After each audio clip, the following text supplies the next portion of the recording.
I wanted to share with you guys a Skype conversation I had with Keith Campbell, who has been following Antifa and the Patriot Prayer movement around for the last year or so. He tells his story better than I could. Anyways, we talk about an experience that he had in Berkeley where he was attacked by Antifa who assumed that he was a Nazi because he was wearing a certain color and he was holding video equipment. And then we kind of process that situation and talk about the rhetoric and the current climate of America and try to find ways that we can possibly move forward as media makers and as ingestors of all of this media. So I hope you guys enjoy this. So, what happened in Berkeley? Oh man. I'll give you a little backstory first. So since February, I have been filming Antifa, and in fact, a little before I had been watching videos, and I watched Milo Yiannopoulos videos and Yeah. things, and so I was pretty intrigued, and I was really surprised that there are people that believe some of the things that they believe, like feminists and some like third wave feminists, and I thought, wow, that's really it's almost kind of crazy. And so then I heard that he was going to speak at UC Berkeley. And I thought, man, I want to, it's too late to get tickets, but I also heard that Antifa were going to be there and they were going to try to shut it down. So I thought, you know what, this could be huge. I got to go and find out what's going on. And Antifa actually ended up getting there before me, but they were basically just uh, tearing apart the school, smashing barricades through the student union and everything. And Yeah. I was kind of shocked. It's like, wow, this is Berkeley, and this is crazy. And so, from then on, I've been pretty much hanging out with their side and just blending in with them for like the last 7 months, from like Portland to Los Angeles and back. Antifa. And yeah, yeah, Hmm. and people have said, I'm crazy for doing this. I couldn't believe I would hang out with those guys, and I've been spent hours and hours and hours and hours just surrounded by them, and Mm-hmm. I try to talk to them as much as I can, and try to find out like what they're thinking a little bit. For example, like in Portland, I said, well, hey, those guys, they want to have a dialogue and talk, and they're like, if they go over there, they're like, they would murder us right there, regardless of the cops there. And I'm like, okay, and I talked to a few more on the same thing. So I thought, okay, they're all being taught the same Hmm. ever. So Yeah. then I went over to another street where there are probably a couple thousand, like people from different unions and Socialist Workers Party and different citizens of Portland, and started asking them. It was kind of the same thing. Hmm. So then I really began to see like the power of mainstream media and how they were getting everybody whipped up, and Hmm. then they weren't calling people Nazis, but it was more like, okay, everyone's alt right if they support Trump, or maybe white nationalists, and then it's kind of just gone to the extreme of Nazis. But so Hmm. that's why I tend to hang with the opposite side, so I can try to learn a little bit more rather than hang with the people that I already know what they're going to say, Yeah. or for the most part. Of course, here I show up in Berkeley on the 27th, or actually on the 26th, that's in San Francisco. There was going to be a rally with Patriot Prayer, but they felt like it was a setup, so they canceled it. But BAM and Antifa marched that day all along Mission Street. So I marched with them for like 3 hours, just filming and just walking along. And eventually, someone from Refuse Fascism recognized me, Hmm. and then a whole group of Antifa spun out of the group and started for me. So I took off, and so that was kind of crazy. But And when was that? What day was that? that was Saturday, the day before the 26th, and that was like on Mission Street. And so a little close call. I called an Uber, got out of there, but I didn't think much of it because I've been around them so much, and it's been really easy, and I've felt fairly comfortable. But so Sunday I show up way early, and I noticed then there's spotters in the neighborhood, at different corners watching, because they know that people park in the blocks below Martin Luther King to walk into the park. So then I go up to the park and it's like totally closed off. There's police everywhere. And I talk to them. They search my backpack and ask them, can I, have my monopod of my gear? And that's fine. And I go in, but they don't want anyone to have, any defensive gear, no padding, no nothing, no helmets, not even water, no bottles of water. Like by the time that I left the park that day, there was a stack of water bottles, unsealed water bottles, probably about 4 by 4 by like 2.5 or 3 feet high, just a huge pile. Yeah. So no one could go in. It was like 85 degrees or higher, but we couldn't have water because some people use it as a weapon or put urine in it or animal urine or bleach. Yeah. It's always Antifa. They're always the ones who use that as a weapon, but we can't have water. Huh. So I go in, and there, after a while, no one's there really. Then people start gathering, and so after a while, there was probably 20 people there, maybe, and then the press 20, was there. 20 Yeah. people on which side? People that were there advocating for free speech. Okay. Not all of them were Trump supporters. Some were just like maybe libertarians or people on the left that believed in upholding the First Amendment. And so they were giving interviews. Yeah. Mainstream media was there. Independent press was there. But there was a really heavy police presence not only around it but like inside too, mixing with everybody. So I thought, okay, nothing's going to happen. It'll be kind of a boring day. So I'm live streaming, walking around, and after a while, like a whole group of, I'm guessing 100, 150 or so Antifa with masks on come up to one of the only other entrance, which is on Milvia. And the police don't unmask them, even though there's an ordinance in California at gatherings you can't wear masks. But the police just let them stream right on in through the whole mass of them and mix with all of us. And I'm like, they have to know that there's going to be violence. I mean, given the 3 other times in Berkeley when we gathered, there was violence and people wound up in the hospital. How can they not know? Everybody knows there's going to be violence, but they let them in. But police were still there, so immediately they started ejecting people. So they would identify someone, whether you had a Trump hat or a flag on your clothing or shirt or anything like that. If they identified you, they would, like, the mass block would surround them, and they'd be screaming and yelling like, Nazi, go home, Nazi, Nazi, all this kind of stuff. And I was right up with them, and so I would be filming, and they would, they didn't hit anybody or anything like that, because the police would come in, they would surround the person, and they'd be forced out of the park. So I'm right there getting really close up, video and things, and they just went from one person to the next, to the next, to the next, until there was almost nobody left that wasn't a journalist or wasn't. It was very few people. I didn't see any friendlies around me. And then pretty soon, like the mass block of Antifa come up on Martin Luther King. So now there's just like, I don't know, maybe 1,000. I have no idea. And they're just standing there. And, BAM has their big truck with the speaker system that they take everywhere they go. But there's a lot of police. They're lined up in between. They're putting on, like, gas masks. And I'm thinking they have those guns that shoot, like, the pepper balls. So I thought, okay, they're just going to throw a couple canisters of whatever you call it, gas, and that they're going to clear the park. End of day. So I turn around to film some kind of an altercation or, I don't know, something. And a few minutes later, I turn back around, and the police are gone. I'm like, what the hell? Where'd they go? And, they were all ready, and then they left. And then someone gets on the loudspeaker system and says, Berkeley PD has stood down, and then just like a sea of black just come right over the barriers into the park. And now they're starting to, like, beat on people as they get rid of the last few people that are there. Joey Gibson, his bodyguard, and one other guy got attacked. Guy hit one guy over the head. He dropped, and his bodyguard literally just grabbed the guy, and so they got kind of beat around and ejected. But there were a few police that they got off to the one side or something. I guess they got away to safety.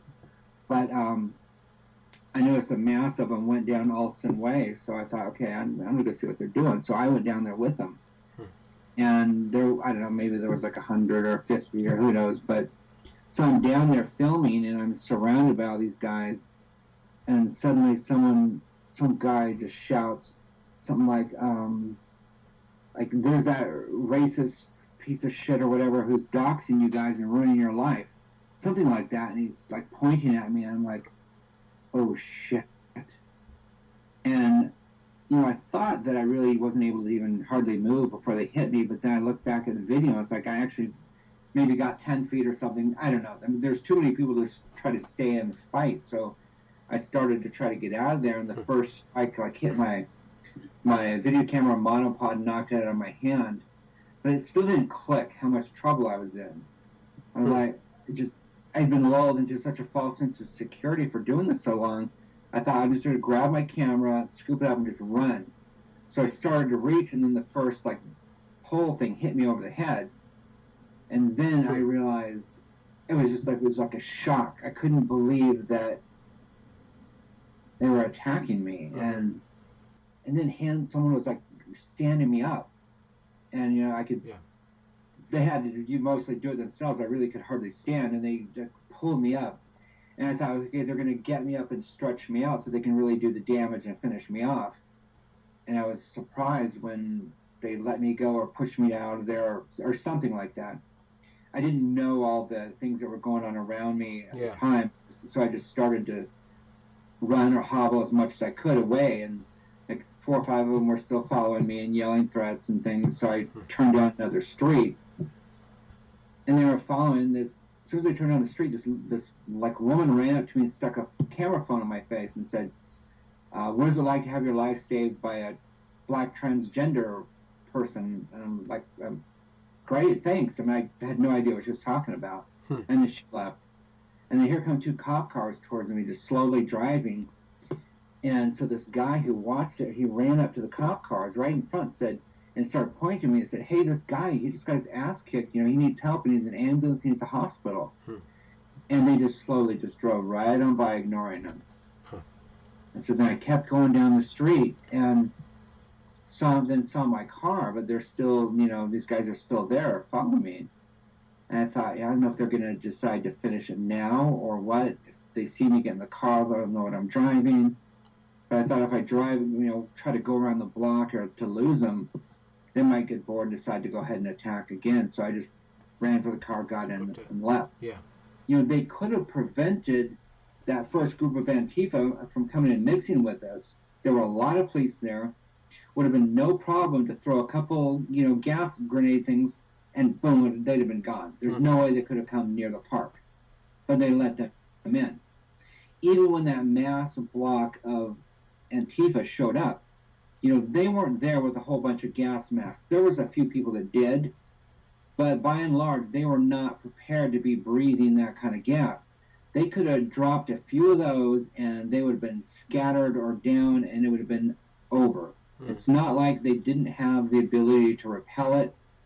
They could have called in from different law enforcement agencies if they really wanted to stop. Yeah. Like, I'm sure they would have had to have known that this was going to be really bad if they didn't do their job. Okay, so in Charlottesville, there were white nationalists. What would you call the people who originally set up the Charlottesville? Yeah, I would call them white nationalists, or even farther right, I think. Even farther right than white nationalists? I think so. Racially motivated. Yeah, because, I think a lot of white nationalists, I don't know if all of them, but a lot of them, even some alt-righters believe, in the whole Jewish thing and anti-Jewish thing. Huh? Yeah, anti-Jewish, and Israel doesn't have a right to exist as a state, and then you go, a little bit farther right, and you've got the Holocaust deniers or the Holocaust revisionist people, or Hitler was only making Germany great again, or that kind of thing. So I think some of those people were there. I know that there were some people that were, don't believe in all that garbage that were there. So there's certainly a white nationalist presence in the dialogue right now. Right? So Yeah, that's a group, and like we can go through in shades with them. And then there's this free speech movement. Like that's on the West Coast, right? With Joey Gibson, Patriot Prayer. And and do you they're think always trying to attach themselves to that, the white despite nationalists are trying to attach themselves to the free speech movement? right, white Okay. nationalists, alt right, or anyone on the far right. They keep trying to attach. They keep getting disavowed. Some of them get thrown out. Remember when Jeremy Christian killed Yeah. those two people? In Portland. He tried to get into one of the Joey Gibson rallies. They Yeah. kicked him out. Yeah. Um, so yeah, they're trying to attach themselves to the different things and But the free probably speech movement is not doesn't want anything to do with that. They're fairly no, just you know, they have a different modus. right. And we're not going to try to prevent them from speaking. And we believe they have a right to speak, but also we don't want to share like a microphone with them Hmm. because we don't believe in their ideology. Okay. So there's the white nationalists, and then there's the free speech movement. Is that the right thing to call it right now? Yeah, yeah, patriot movement, free speech. Yeah, Patriot I mean, movement. Okay. because not all of the people that show up for free speech things are on the right. Some of them are libertarians or on the left. Or the classical liberals. Yeah. Yeah, yeah, Okay. yeah. And Not a, then and then there's probably another group like this more left-leaning group, and then there's Antifa. And right, Antifa wants to bundle the white nationalists with the free speech movement. right. Basically, yeah. Anybody who and I think maybe part of it stems from the April 15th when people from Identity Europa were there. People from the Rise Above movement or RAM, they weren't called that before, but now they're RAM, Rise Above movement. So yeah, you had some guys from fairly far right that were there, kind of mixed in the crowd, but it wasn't a majority of the people. But the press saw that and go, well, like this is a far right movement, and Hmm. that's what all the headlines are reading. And it's like Oh, okay. it's the far left against the far right, and it wasn't about Trump supporters or people standing up for free speech. It was about the far right against the far left. The Antifa have been sold this version of events or this narrative where the free speech people are just masking their white nationalism. Yeah, Is that yeah, is that accurate, you that's think? a great way to put it. And now it's like rather than masking that, now we're masking being full blown Nazis. Yeah. Yeah. And so it's kind of escalated. Who knows where it goes from there? But yeah, Like the Antifa people without like their ideology being cemented into reality. I assume that it'll just go into ridiculous proportions.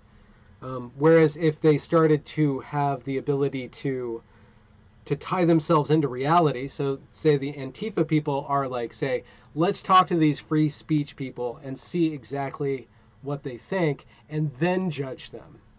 Like that's the only way for reality to re-enter their version of events because it right, seems like they're flying off the right. handle now. They're just beating you. I mean, were you when they were beating you, like how were you dressed? Did you have a flag on you? Like what was your Yeah, symbol? I was kind of stupid. Okay. I did a lot of dumb things. Believe me. Yeah, I had such a false sense of security, and it's like Huh. because I'm never the one. I've never done any fighting. Of course, I didn't know that they found my YouTube channel and saw that I'd been filming with them the whole Okay. time. Yeah. Okay. If I'd known that, I would have thought twice about what I was doing, but didn't know that. The day before, I was dressed in like black, and I had a shirt on, which I usually wear, which says, "No Trump, no KKK, no fascist USA," and which is one of their slogans. And I usually wear that, and Yeah. people see that and think that I'm on their side. Yeah. And if I wear black, then Yeah. I kind of can get in. Yeah. But I don't even have to wear that shirt, and I can get in anyway. Yeah. I try to like get in their head and empathize with them, so I start feeling like I'm on their side. And if I do that, then I kind of become calm. I don't have any fear, and so they don't pick up on that and realize that I'm not on their side. I think that's really interesting. That you blend in not just to get in with them, but to make yourself more empathetic with them. Is that correct? Like, so you feel closer to them so you can understand them better, so it works like on two levels? I'm having a hard time with this one, but I don't believe that all of them are violent. In fact, I know that there are factions or different anarchist groups that they don't even get along. They can't stand each other.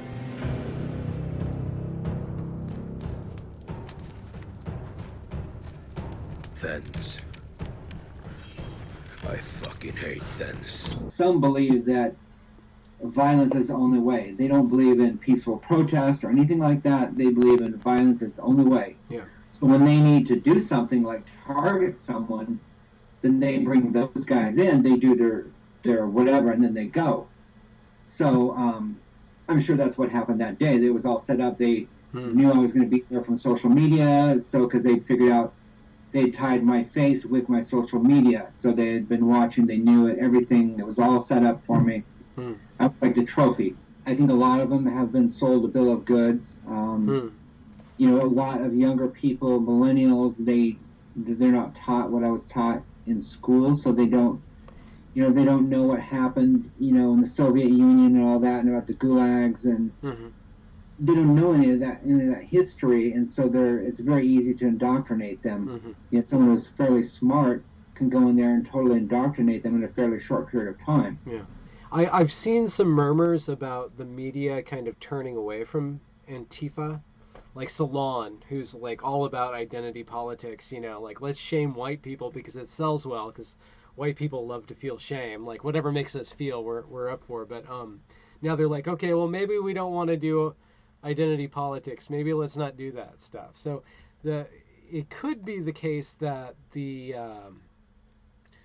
tide of public perception is turning, or maybe it's turning both ways, because like they're sold that Trump is awful, and not just inept, but like malicious. And then you have Antifa, who's like, we're gonna destroy all the fascists, we're gonna punch the Nazis in the face, and if we don't find a Nazi, then we'll just call the person who is wearing the flag, the brightest flag, the Nazi, and go with there. So it seems like everything is, like you said, like whipped up into this fervor of where it seems like lightning needs to strike, because there's so much static electricity in the air. But my question is that people aren't starving.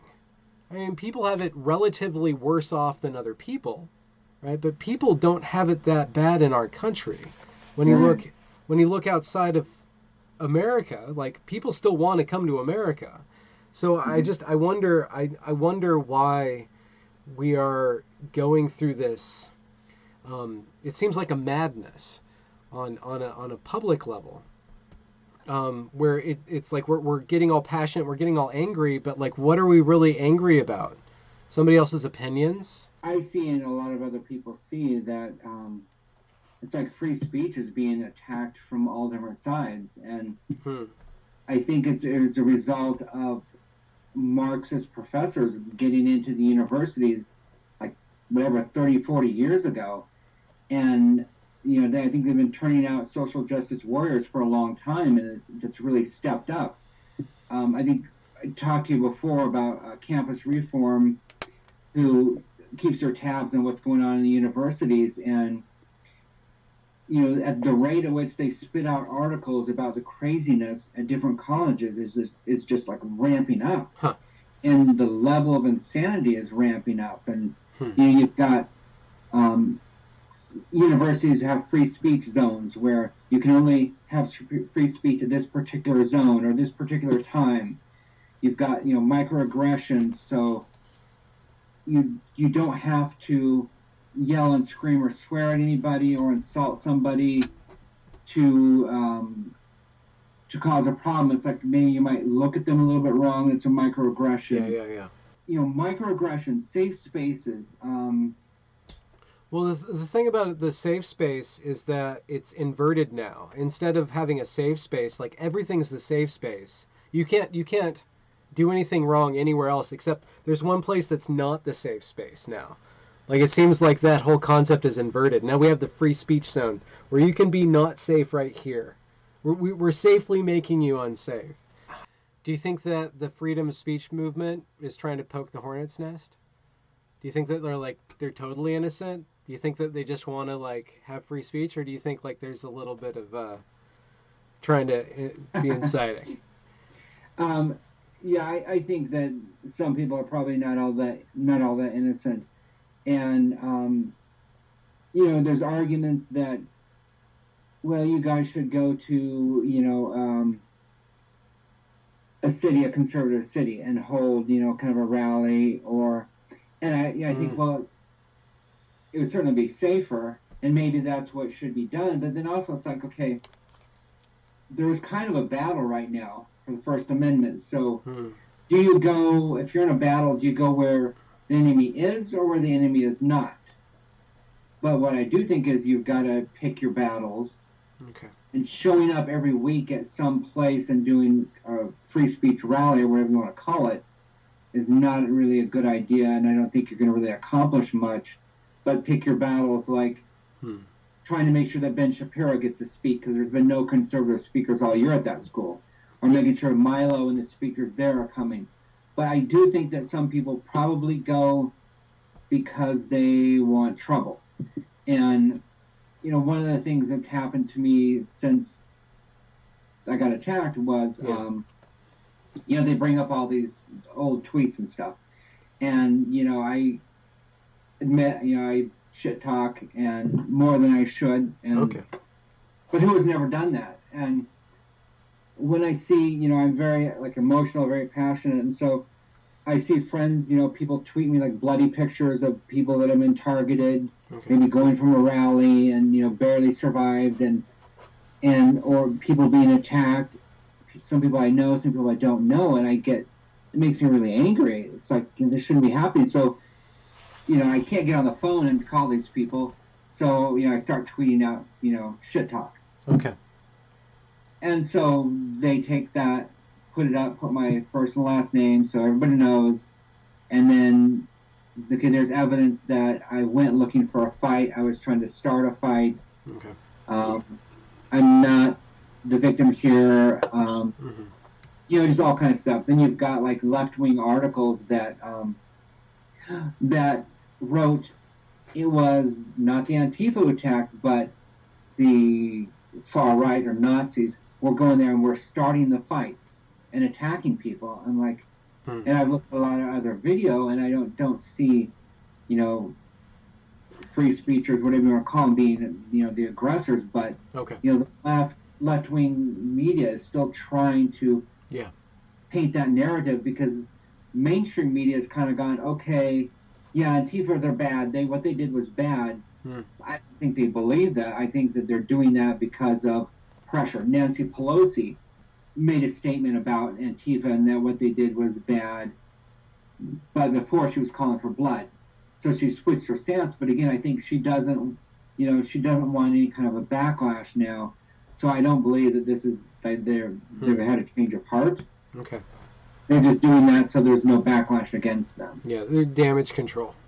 I'm going to psychologize a little bit, but like with you with your tweets, like you admit they maybe I'm a little bit more incendiary than I need to. Maybe you shit talking, right? Yeah. And I think that it might have something to do with our media, and it might have something to do with like where we need to say things in a way that other people can hear. So we have to speak kind of louder. We have to paint with brighter shades and really stark cartoonish hues in order to even have a connection with the dialogue. You have to have like this kind of, you have to make your voice heard and make it really, you have to make a stamp. And in our public discourse, it seems like there's not room for like subtlety and there's not room for patience. There's not room for reflection. Like we're all kind of in reactionary mode. One of the things that needs to happen, and this is going to be harder, but I think that independent journalists need to redouble their efforts to change the narrative or try and rewrite the narrative so that a lot of the damaging narrative that's out there, maybe we can change some of that, or I don't know if cover up is the right word, but at least get another narrative out there so people can listen to something else. People need to be out there, and it's going to be way more risky. I mean, literally, I can't go out there without, I would say, without at least 2 bodyguards, and then I would have to be careful because, you know, you get 100 Antifa coming after you and 2 or 3 bodyguards, you still aren't going to turn out very well. Yeah. So I'm not stopping, but I've just got to figure out, okay, how can I stay alive and still do what I feel very strongly about doing, and it's getting, you know, the word out and supporting free speech and stopping this trampling of our First Amendment rights.